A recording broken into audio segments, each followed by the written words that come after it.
महाराष्ट्रामध्ये नुकताच झालेल्या मतदानाने निकालाच्या नंतर एकूणच महाराष्ट्रातली सगळीच एकूण निवडणूक आयोगाची व्यवस्था ही निकालात निघाली का काय अशा प्रकारचा क्वेश्चन मार्क किंवा तसा प्रश्न निर्माण झालेला आहे. आणि म्हणूनच या सगळ्याच्या विरोधामध्ये आमचे पुणे शहर, पिंपरी चिंचवड आणि पुणे जिल्ह्यातले महाविकास आघाडीचे सगळेच उमेदवार आम्ही आज दिल्लीमध्ये जात आहोत. उद्या सगळे आदरणीय पवारसाहेबांच्या बरोबर आम्ही अभिषेकजी मनु सिंघवी या ज्येष्ठ विधिज्ञांची भेट घेणार आहोत. त्यांनी एकूण निवडणूक आयोगाच्या विरोधात प्रचंड लढा दिलेला आहे.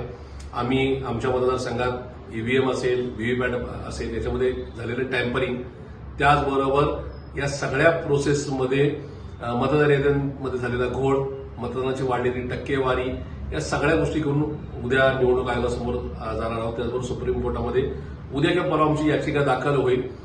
या संदर्भामध्ये आदरणीय पवारसाहेब आम्हाला मार्गदर्शन करतायत. या सगळ्या माध्यमातून आमचे जे पैसे भरून घेतले त्या पैशातून आम्हाला पुन्हा एकदा मशीन झिरो करून दाखवतात. ह्या सगळ्याच गोष्टी सुप्रीम कोर्टाचा अवमान करणाऱ्या आहेत. त्याचबरोबर परमपूज्य डॉक्टर बाबासाहेब आंबेडकरांच्या संविधानाचा अवमान करणाऱ्या आहेत.